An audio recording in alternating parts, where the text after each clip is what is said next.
Sahabat terkasih, kita jumpa lagi dengan subjudul baru, kejatuhan dan pemulihan manusia. Saat ini kita akan membahas tentang kemurtadan iblis.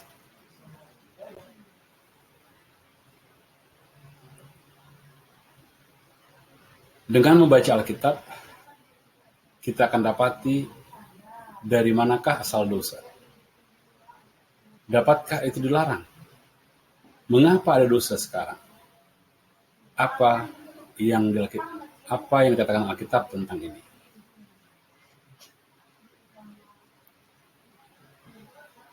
Sebelum kita lanjutkan, kita berdoa.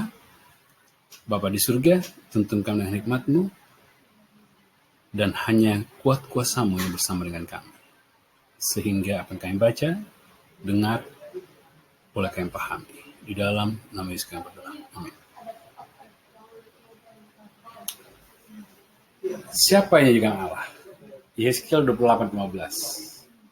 Engkau tak bercela di dalam tingkah lakumu sejak hari penciptaanmu sampai terdapat kecurangan padamu. Dengan jelas menyatakan bahwa Allah tidak menciptakan dosa di sini. Allah menciptakan semuanya baik.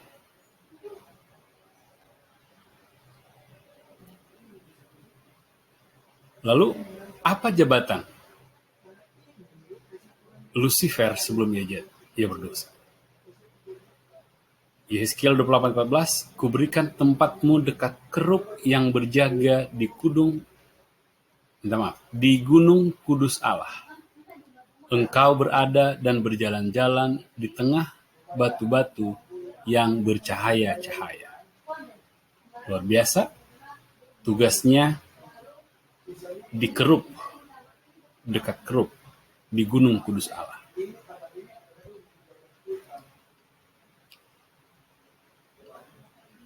Lalu pertanyaannya, bagaimana dia menjadi setan? Lucifer jadi setan. Yeskiel 28 ayat 17. Engkau sombong karena kecantikanmu. Hikmatmu kau musnahkan demi semarakmu. Ke bumi kau kulemparkan, kepada raja-raja engkau keserahkan menjadi tontonan baginya.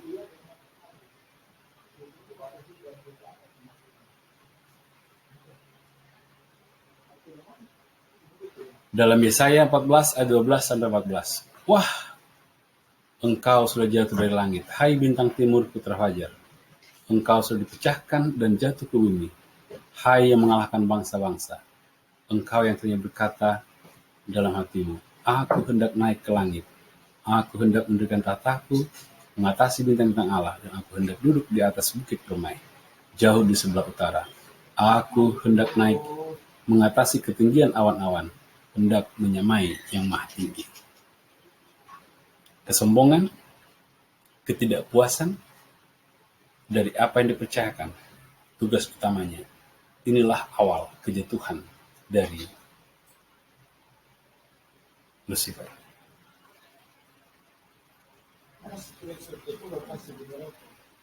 Wahyu 12 ayat 7. Apa yang dilakukan kemurtadan iblis?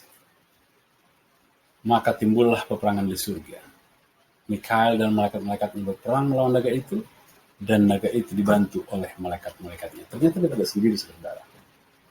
Dia tidak sendiri. Ya, ada teman yang mendampinginya. Wahyu 12 ayat 8 dan 9. Tetapi mereka tidak dapat bertahan. Mereka tidak mendapat tempat lagi di surga. Dan naga besar itu, si ular tua yang disebut iblis atau setan, yang menyesatkan seluruh dunia, dilemparkan ke bawah, dilemparkan ke bumi bersama-sama dengan malaikat-malaikatnya.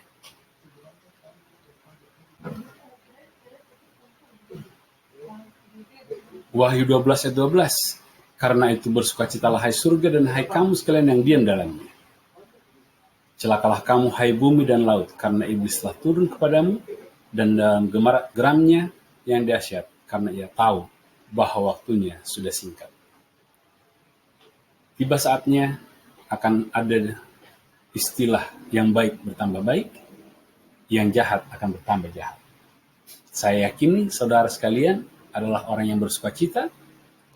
Kita semua orang yang bersukacita karena tujuan kita bukanlah tinggal menetap di bumi ini, tapi di surga.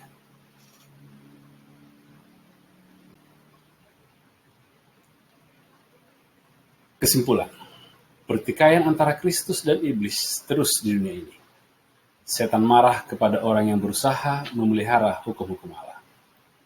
Tolong dibaca baik-baik, direnungkan Wahyu 12 ayat 17. Apakah saudara dan saya pengikut Allah yang memelihara hukum-hukum Allah dan memiliki kesaksian Yesus?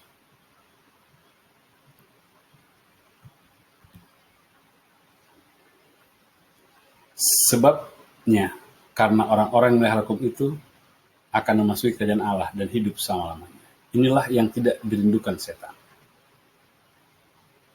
Inilah awal mula setan marah, memberontak. Tujuannya adalah kita semua yang ada di bumi ini tinggal menetap di sini. Karena iblis pembohong, pembunuh. Tidak selamat. Saudara dan saya tidak akan selamat ketika saudara mengikuti kebohongan dan strategi pembunuhan karakter yang dibuat oleh setan. Oleh karena itu, mari kita tentukan untuk lebih memperhatikan perintah Yesus Kristus. Dalam Yohanes 14:15.